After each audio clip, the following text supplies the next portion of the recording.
तर मराठी दिवसाच्या हार्दिक शुभेच्छा।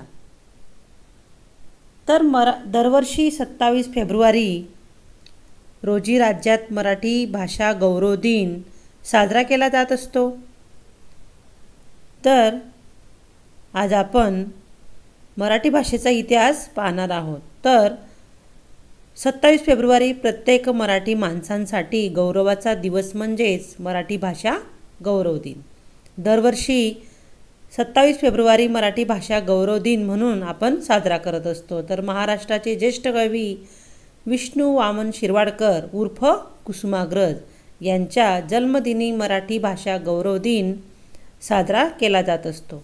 तर कुसुमाग्रज यांनी महाराष्ट्राच्या सांस्कृतिक क्षेत्रामध्ये अधिक मोलाची कामगिरी केलेली आहे। तर विष्णू वामन शिरवाडकर तथा अण्णासाहेब शिरवाडकर आपले सर्वांचे लाडके कुसुमाग्रज शिरवाडकरांचं वर्णन सरस्वतीच्या मंदिरातील देदीप्यमान रत्न असे करतात। तर कुसुमाग्रज म्हणजे मराठी भाषेतील अग्रगण्य कवी, लेखक, नाटककार, कथाकार आणि समीक्षक।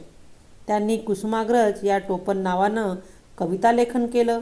वि. स. खांडेकर त्यानंतर मराठी साहित्यात ज्ञानपीठ पुरस्कार ते दुसरे साहित्यिक होते, ज्ञानपीठ पुरस्कार विजेते। त्यांचा जन्मदिवस मराठी भाषा गौरव दिन म्हणून आपण करत असतो। तर मराठी भाषा ही ज्ञानभाषा होण्यासाठी अथक परिश्रम घेतले गेले आहेत। आपल्या मातृभाषेला गौरव म्हणून कुसुमाग्रज यांच्या स्मृतींना अभिवादन करून त्यांचा जन्मदिवस मराठी भाषा गौरव दिन म्हणून साजरा करण्याचा शासन निर्णय दिनांक 21 जानेवारी 2013 रोजी घेण्यात आला। तेव्हापासून 27 फेब्रुवारी कुसुमाग्रजांचा जन्मदिवस हा मराठी भाषा गौरव दिन म्हणून घोषित करण्यात आला। पण अनेक जण मराठी भाषा गौरव दिनालाच मराठी राजभाषा दिन असेही म्हणतात।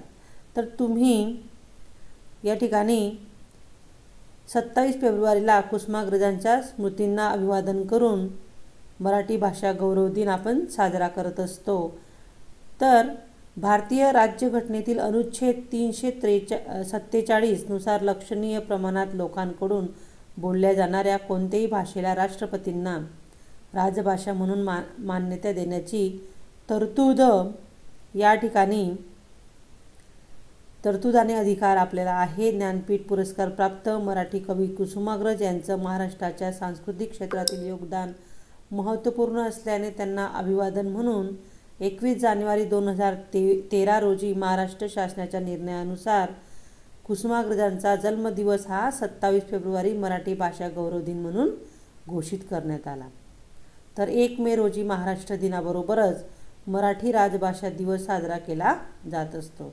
तर 1 मे 1960ला महाराष्ट्र राज्याची स्थापना झाली, परंतु राज्य कारभाराची अधिकृत भाषा म्हणून मराठी भाषेला मान्यता नव्हती। ही खंत वसंतराव नाईकांना होती। त्यामुळे तत्कालीन मुख्यमंत्री वसंतराव नाईक सरकारनं मराठी राजभाषा अधिनियम 1964 सर्वप्रथम आणून 11 जानेवारी 1965 रोजी प्रसिद्ध केला। म्हणून 1 मे रोजी अधिकृतपणे त्यांनी ते जाहीर केलं। 1966 पासून या निर्णयाची अंमलबजावणी करण्यात आली। तर सुमारे सांस्कृतिक धोरण 2010 मध्ये लागू झाल्यानंतर कवी कुसुमाग्रज यांचा 27 फेब्रुवारी हा जन्मदिवस मराठी भाषा गौरव दिन म्हणून आपण साजरा करत असतो। तर मराठी भाषा ही ज्ञानभाषा होण्यासाठी त्यांनी अथक परिश्रम घेतले। कुसुमाग्रज यांचा जन्म नाशिक येथे 27 फेब्रुवारी 1912 रोजी झाला। तर विष्णू वामन शिरवाडकर यांच्या मोठ्या बहिणीचं नाव कुसुम होते। त्यांच्या नावावरूनच त्यांनी आपलं नाव कुसुमाग्रज हे नाव ठेवलं। तर कुसुमाग्रज यांनी आपल्या आत्मनिष्ठ प्रतिभेनं आणि समाजनिष्ठ भावस्पर्शी लेखणीनं जागतिक दर्जाचे लेखन हे केलेलं आहे। तो